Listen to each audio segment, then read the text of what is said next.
भारत के पड़ोसी मुल्क बांग्लादेश में मैसिव प्रोटेस्ट जारी है और इन प्रोटेस्ट के वजह से आप देखेंगे तो अब तक 39 लोगों की जानें जा चुकी हैं और 500 से ज्यादा लोग इंजर्ड हैं। और आलम ये है कि ढाका की सड़कों पर आप देखेंगे तो टीयर गैस जो है वो दागे जा रहे हैं स्टूडेंट्स के ऊपर जो प्रोटेस्ट कर रहे हैं। इसी के साथ साथ में आप देखेंगे तो आर्मर्ड व्हीकल्स जो है वो भी ढाका के सड़कों पर ही आपको देखने को मिल जाएगा। इंटरनेट शटडाउन भी कर दिया गया है बांग्लादेश में और भारत सरकार ने भी ये एडवाइजरी जारी करा है कि कोई भी भारतीय अगर उनको जरूरत नहीं है तो बांग्लादेश जाने से फिलहाल वो बचे।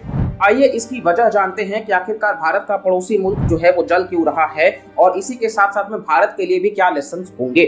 तो यहाँ पर जो मेन रीजन है वो है quota in government job. 30% reservation जो है वो बांग्लादेश में उन वेटरन्स यानी कि उन फ्रीडम फाइटर्स को दिया जाता है जो 1971 के लिबरेशन वॉर में हिस्सा रहे हैं और अब वो एक्सटेंड होता है उनके चिल्ड्रन और ग्रैंड चिल्ड्रन के लिए। और इसके साथ ही जो रिजर्वेशन का कोटा है वो बांग्लादेश में 56% हो जाता है, यानी कि 44% ही है जो रिजर्वेशन नहीं ले पाएंगे और ये 50% का कैप भारत में भी है as per Indira Sahni judgement. और ये जो रिजर्वेशन लाया गया था ये साल 2018 में इसको एबॉलिश कर दिया गया था, लेकिन इस साल वापस से हाल ही में ढाका के हाई कोर्ट ने इसको रीइंस्टेट करने का फैसला करा है, जिसके बाद से ये मैसिव प्रोटेस्ट आपको देखने को मिलेंगे। और बांग्लादेश की जो पीएम है शेख हसीना, उन्होंने भी कहा है कि वो स्टूडेंट्स के साथ में बात करने के लिए तैयार हैं। हालांकि स्टूडेंट्स का ये कहना है कि आवामी लीग जो है, जो शेख हसीना की पार्टी है, उससे उनको बेनिफिट मिला है तो वो क्यों ही हटाएंगी।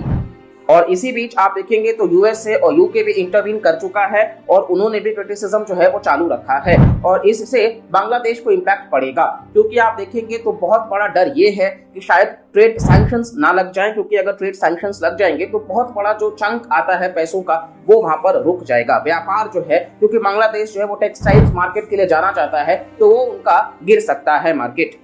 हालांकि आप सबको हम बता दें कि बांग्लादेश में जो पब्लिक प्रोटेस्ट है वो एक रिकरिंग प्रॉब्लम है। साल 2010 में अगर हम देखें तो गारमेंट वर्कर्स जो हैं वो प्रोटेस्ट कर रहे थे। फिर साल 2013 पे जब हम आते हैं तो प्रोटेस्ट करा गया अगेंस्ट कन्विक्टेड वॉर क्रिमिनल और उसी साल आप देखेंगे तो राना प्लाजा फैक्ट्री कोलैप्स भी आपको देखने को मिल जाएगा। साल 2018 में रोड सेफ्टी को लेकर के प्रोटेस्ट करे गए और फिर साल 2018 में ही 30% कोटा जो फ्रीडम फाइटर्स का लाया गया उसको लेकर के जो एबॉलिश करा गया। उसके बाद में फिर 2022 में आप देखेंगे तो ऑपोजिशन मूवमेंट चालू करा गया जो पीएम हसीना को हटाने की बात करी गई, क्योंकि आप देखेंगे तो साल 2009 से प्रधानमंत्री शेख हसीना रही हैं और जो ऑपोजिशन है वो इलेक्शन के माध्यम से उनको नहीं हरा पा रहा है, जिसकी वजह से वो प्रोटेस्ट का इस्तेमाल कर रहे हैं। और यहाँ पर जमाते इस्लाम जो है वो बहुत ही ज्यादा आपको देखने को मिल जाएगा कि एक्टिव है और काफी कट्टर विचारधारा के लोग ये आपको देखने को मिलेंगे। ये लगातार प्रोटेस्ट क्या इशारा करते हैं तो ये गवर्नमेंट फेलियर दर्शाते हैं और साथ ही साथ में बांग्लादेश की पॉलिटिक्स को भी दर्शाते हैं। अभी जो प्रोटेस्ट है उसके लिए कारण रिजर्वेशन हो सकता है, लेकिन ये कंटिन्यू हो सकता है क्योंकि बांग्लादेश में जो इन्फ्लेशन है वो भी काफी ज्यादा है।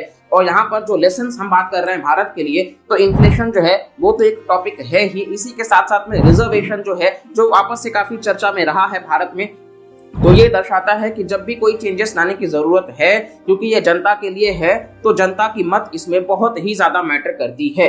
तो डेमोक्रेसी का मतलब यही होता है कि लोगों को ध्यान में रख करके। तो इस वीडियो से तो सिर्फ इतना ही। अगर आपको वीडियो पसंद आया है तो प्लीज लाइक करिएगा, चैनल को सब्सक्राइब करिएगा और जुड़ सकते हैं कविश IAS के साथ में और फर्दर वीडियोस के लिए। Thank you for watching this video.